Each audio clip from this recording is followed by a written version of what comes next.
Bakit ang ingay sa klase? Teka. Estudyante ba kita rito? Ngayon lang kita nakita. Alam mo, kung pwede lang lumabas ka na dahil magtuturo na ako sa mga estudyante ko. Nako, inaatake na naman ng sungit at galit si ma'am. Nakakatakot si ma'am, no? Ayaw man lang umiti. Joseph! Ano binubulong-bulong niyo dyan? Okay, get your assignment now!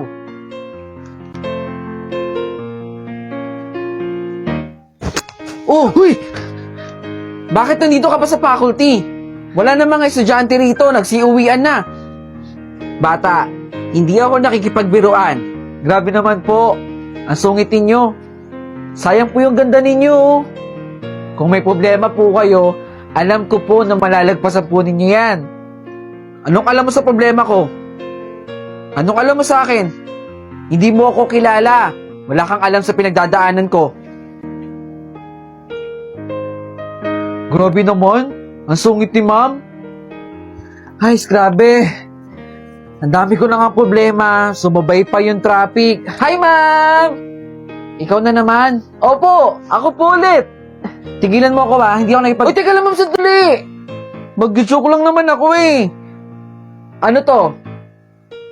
Eddie, bulating inasihan. Joke ba yon? Tumatawa ka nga, ma'am eh. Yan! Ganyan po! Dapat lagi tayong umingiti. Alam mo bata, kumain ka na ng breakfast mo. Alam ko, gutom lang yan. Ikaw talaga. Kung magre-resist kayo, mag-resist na lang kayo ha. Ang ingi-ingi nyo pa. Ma'am, bumiti ka lang po. Ang ganda-ganda nyo po. Alam ko na naman, mag-joke ka na naman, bata. Gutom ka na ba? Sumuban sa bayan ako? Tara, kain tayo. Aba, gusto ko yan, ma'am, ha? Grabe, napangiti niya si ma'am. Kaya nga first time ko siyang makitang ganyan. Asan na kaya yung bata? Ilang araw na siyang hindi nagpapakita sa akin, ah. Nakakapagtaka naman.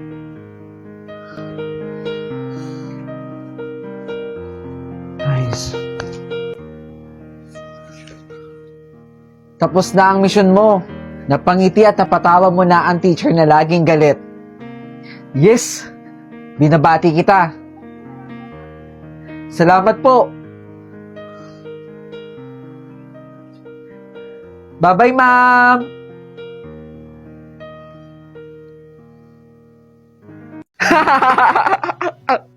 Ang laki ng ulo nun, no? Paano kasi sobrang talino? Basa dito, basa dyan. Ang laki ng ulo mo. Ano? Laban? Sutukan tayo. Angas mo, ah. Maangas to, eh. De La Cruz. Tama na yan. Baka mag-guidance ka na naman. Eh, siya po nanguna, ma'am, eh. Ma'am, hindi po ko yung nanguna. Siya po. Napakapilyo mo talagang bata. Hindi naman po ako, eh. Pumasok ba kayo sa klase nyo? Ikaw talaga, De La Cruz, pasaway ka, ah. Dumating lang si ma'am. Mamaya ka sa akin. Yan. Tama yung sagot na yan. Oo, tama.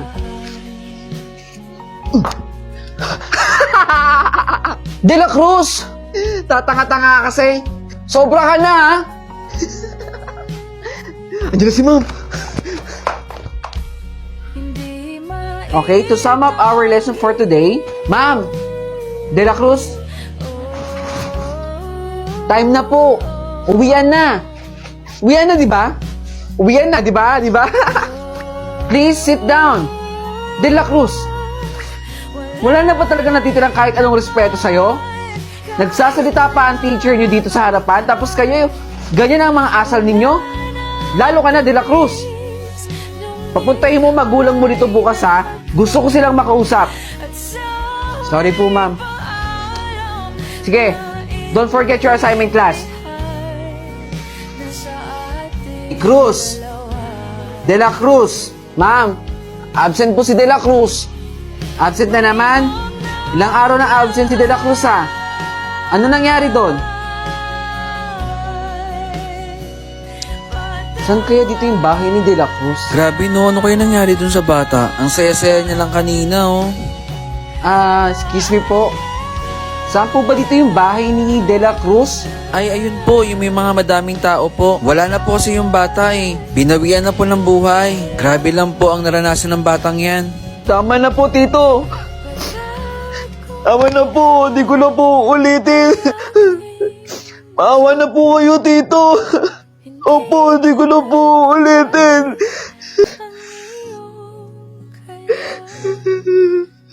Ma, alis na po saglit. Teka. Saka pupunta, Bunso? Kuya, baka nakakalimutan mo. Damit ko yung suot mo. Pairam lang po saglit. Hindi ko naman po aangkinin eh. Nagpaalam ka ba? Hindi. Kasi alam kong magagalit ka eh. Yun naman pala eh. Hindi ka nagpaalam. Ano yung na-expect mo sa akin? Matutuwa? Pero, saglit lang talaga kuya. May bibilin lang ako sa labas. Last na yun ha. Last mo nang pwedeng suotin ng mga damit ko. Bumalik ka ng sarili mo. Sige kuya. Ibabalik ko rin naman po ito eh. Di pa nagpaalam. Ma!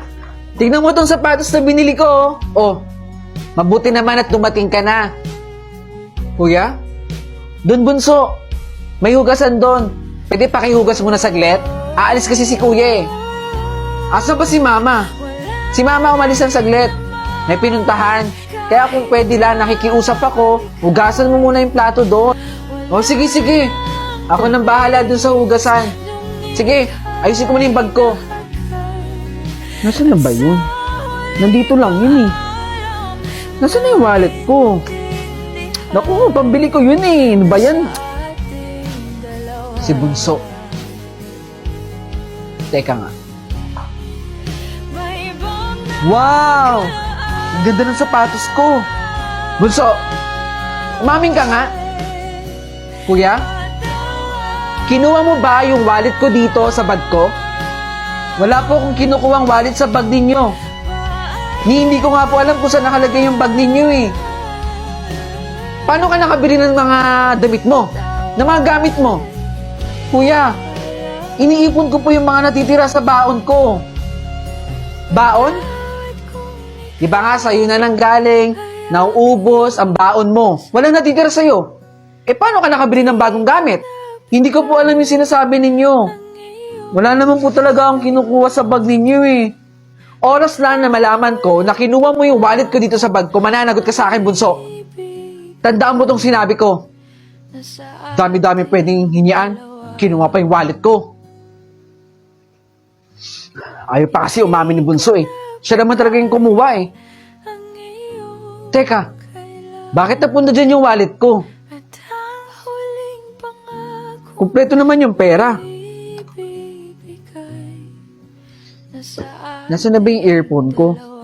Dami kasing gamit dito eh. Wait nga lang. Eto. Buti na lang nakita ko.